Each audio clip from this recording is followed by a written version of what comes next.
Hello बच्चों। आज मैं आपको क्लास 9th का जो आपका चैप्टर नंबर 5 है ना, इंट्रोडक्शन टू यूक्लिड्स ज्योमेट्री, इसको कराने वाली हूँ। तो इस चैप्टर को जो आपको गवर्नमेंट स्कूल से सपोर्ट मटेरियल की बुक मिलती है ना, हम उससे करने वाले हैं। चैप्टर हमने इस बुक से स्टार्ट कर दिया है, क्वेश्चंस भी काफ़ी कर लिए हैं। आज हमारे को क्वेश्चन नंबर 18 से स्टार्ट करना है। तो चलिए शुरू करें फिर हम अपना क्वेश्चन नंबर 18। थोड़ा सा ही चैप्टर रह गया है, ज़्यादा नहीं है। शायद लास्ट आपके पास टोटल कितने हैं, 26 क्वेश्चन है। ठीक है, हम 18 पे हैं फिलहाल। तो चलो शुरू करते हैं क्वेश्चन नंबर 18। यहाँ आपसे क्या कह रहा है, इन द गिवन फिगर, आपको ये फिगर दे रखी है, A C is equals to में है D C and C B is equals to है C E, then show that A B is equals to D E. ये आपको शो करना है। तो देखो यहाँ करते हैं, यहीं पर ही कर लेते हैं चलो इस क्वेश्चन को, क्योंकि फिगर दे रखी है फिर हमें वो ड्रॉ करनी पड़ेगी। तो मुझे यहाँ पर गिवन है, वो क्या गिवन है कि जो ए सी है वो डी सी के इक्वल है और जो सी बी है वो सी ई के इक्वल है। और मुझे यहाँ पर शो क्या करना है, शो मुझे करना है कि जो ए बी है वो डी ई के इक्वल है। मतलब ये पूरी लाइन ए बी वाली, ये वाली पूरी लाइन इस वाली पूरी लाइन के इक्वल है, ये पूरी लाइन।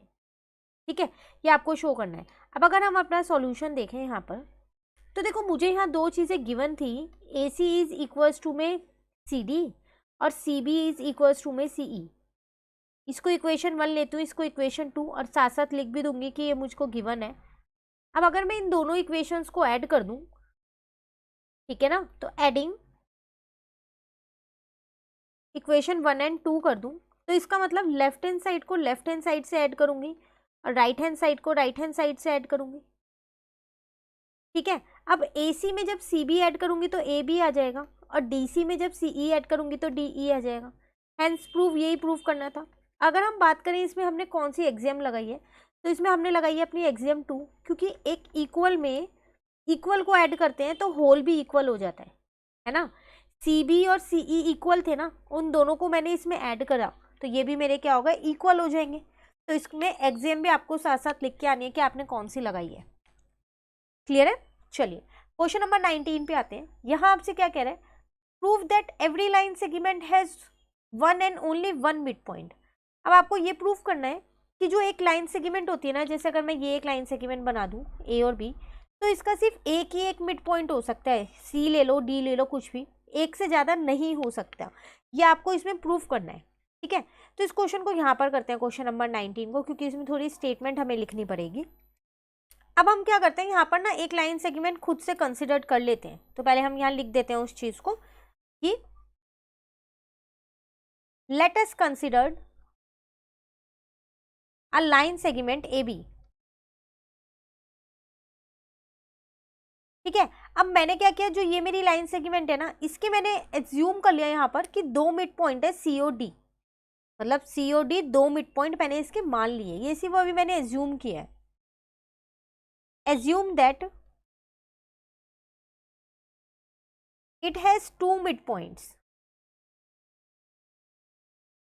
C and D. ठीक है, ये मैंने सिर्फ एज्यूम किया है और कुछ नहीं किया। अब जब ये मेरे मिड पॉइंट्स हैं, मान लो पहले मैंने माना कि सी मेरा मिड पॉइंट है, तो इसका मतलब ए सी जो है वो सी बी के बराबर हो जाएगा। और अगर डी मेरा मिड पॉइंट मैं मान के चलती हूँ, तो जो ए डी है वो डी बी के बराबर हो जाएगा। इस केस में मैं कह देती हूँ C is the mid point. Mid point है तो इक्वल ही तो होगा, तो C is the mid point of A B. और इस केस में मैं कह देती हूँ D is the mid point of A B.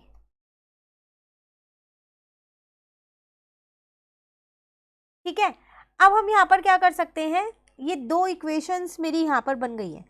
साथ के साथ मुझे ये भी पता है ए सी बी जो है ये कॉलिनियर होंगे, ऐसे ही हमारे पास डी वाला भी कॉलिनियर होगा। पहले मैं मानती हूँ ए सी बी ये तीनों एक ही लाइन पे है, फिलहाल के लिए डी को भूल जाओ।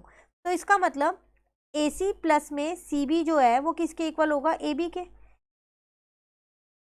ठीक है, पर आपको यहाँ लिखना पड़ेगा since C is the mid point of A B, तो A B and C are collinear. को इक्वेशन 1 मान लो।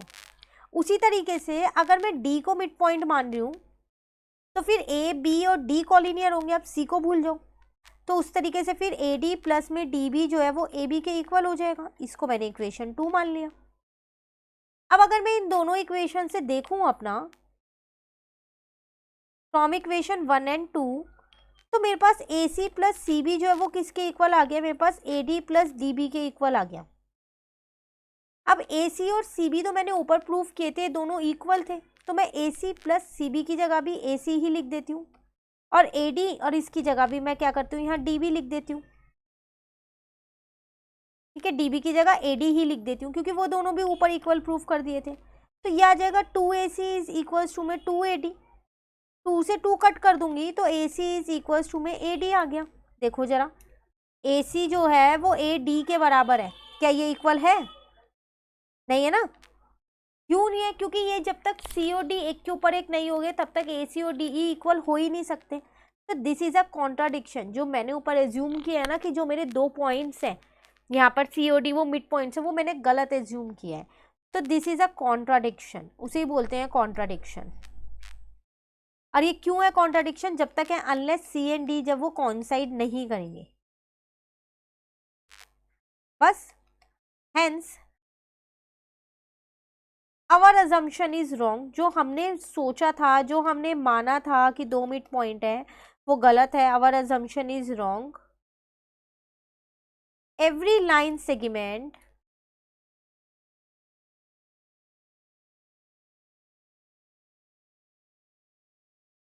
Has only 1 mid point. Clear? तो ये आपको इस क्वेश्चन में प्रूव करना था।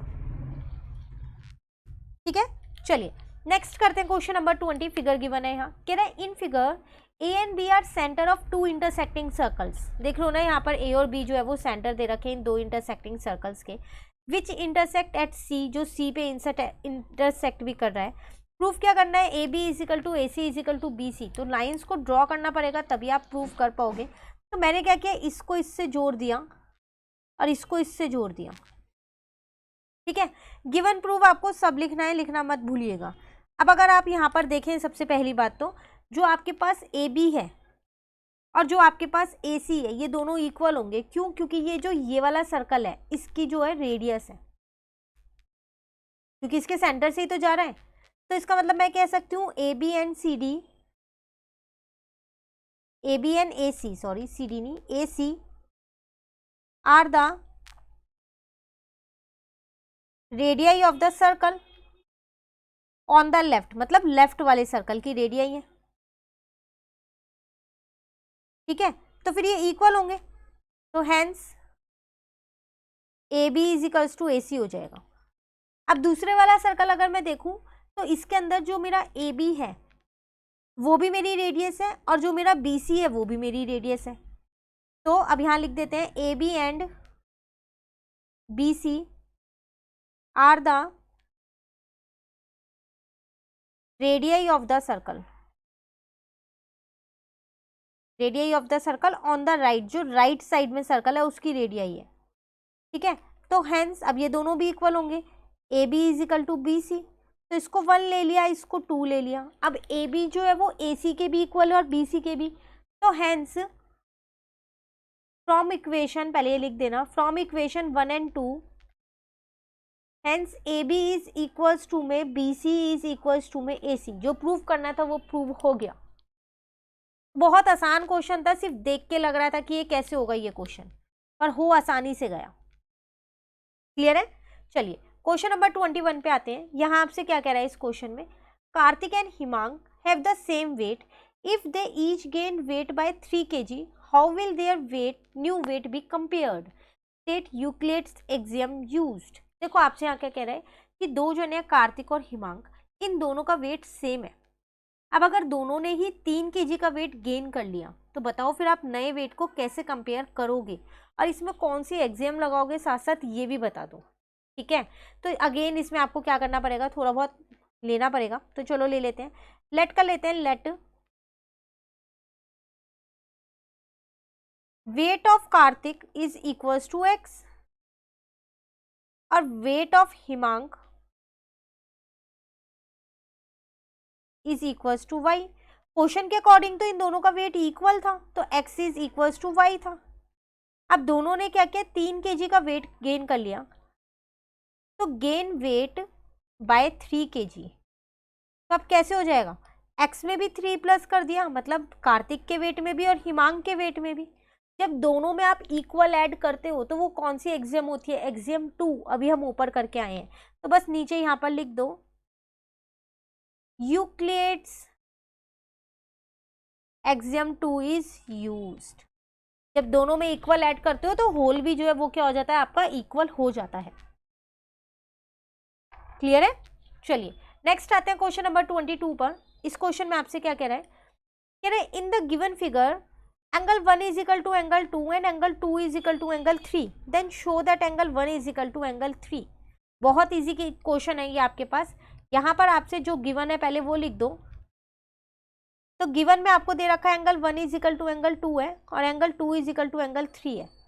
शो में आपको यहाँ पर क्या करना है, angle 1 is equal to angle 3 show करना है।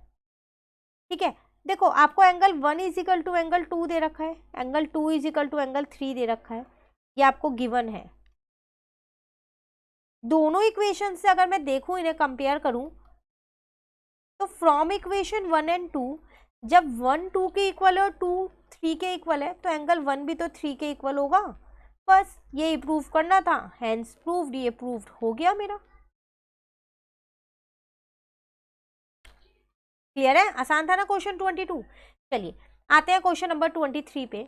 इसमें आपसे क्या कह रहा है, अगेन फिगर दे रखी है। In the given figure A B is equals to में बी सी है, M is the mid point of A B and N is the mid point of B C, show that A M is equals to N C. क्या क्या given है इसमें आपको, given एक तो आपको ये है कि जो ए बी ये पूरी बड़ी लाइन है वो बी सी के इक्वल है, साथ साथ एम जो है वो ए बी का मिड पॉइंट है। तो मैं ये कह सकती हूँ कि जो ए एम है वो एम बी के इक्वल है, और जो एन है वो मिड पॉइंट किसका है, बी सी का। तो जो बी एन है वो एन सी के इक्वल।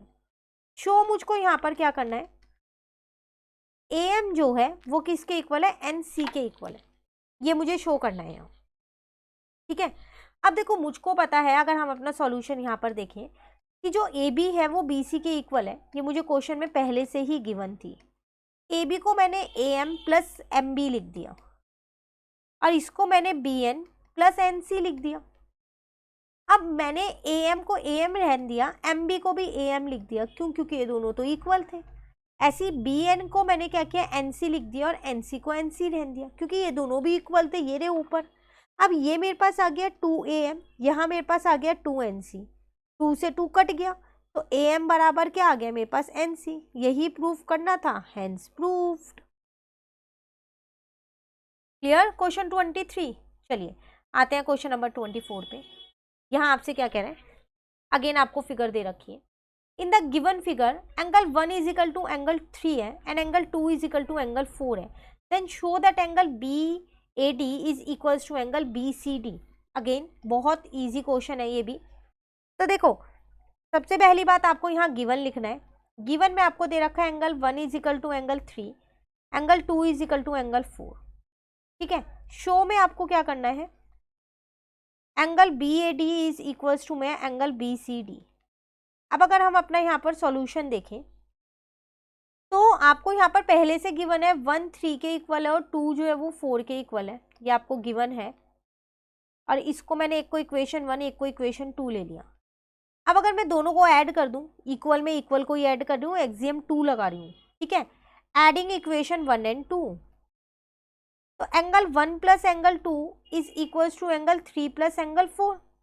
अब 1 और 2 मिलके एक एंगल बना रहा है, कौन सा एंगल बना रहा है, बी ए डी। 3 और 4 मिलके एक एंगल बना रहा है, कौन सा एंगल बना रहा है, बी सी डी। यही प्रूफ करना था, हेंस प्रूफ्ड। तो ये था आप पे क्वेश्चन नंबर 24। क्लियर है क्वेश्चन? देखो इस क्वेश्चन में क्या कह रहा है, क्वेश्चन अब 25 में आपसे, N equilateral triangle is a polygon made up of 3 line segment out of which 2 line segments are equal to the third one and all the angles are of 60 degree.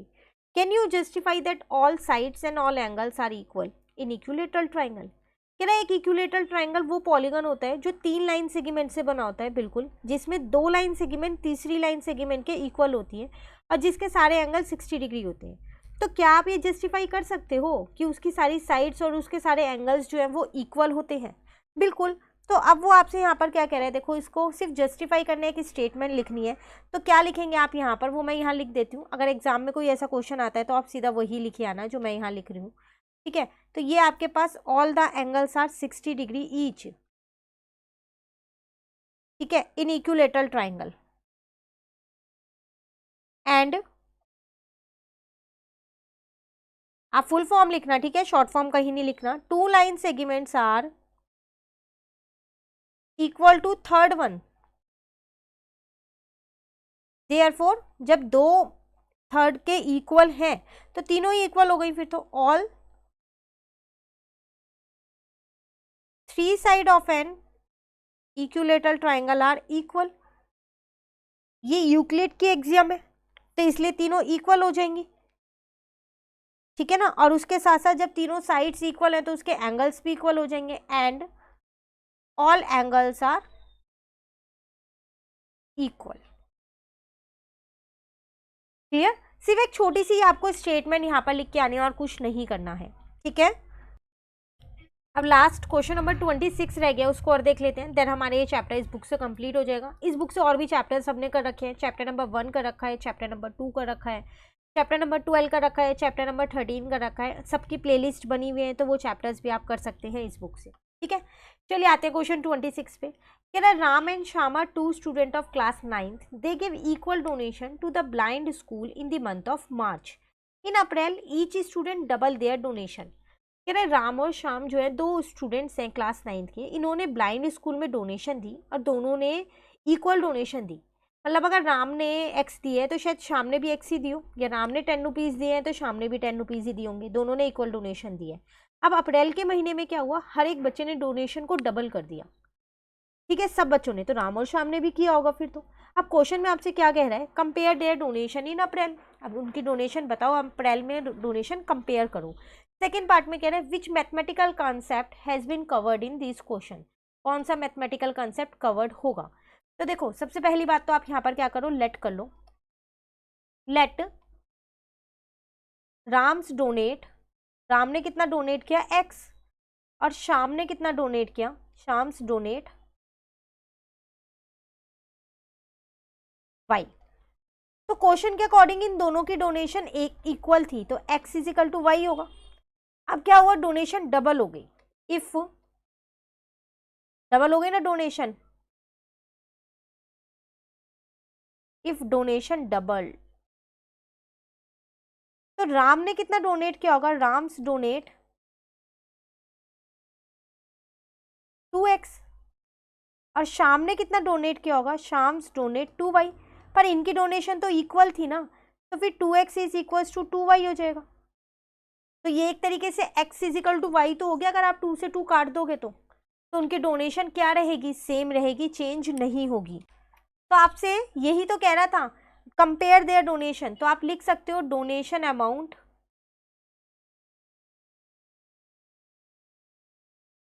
Is same in the month of April, ठीक है।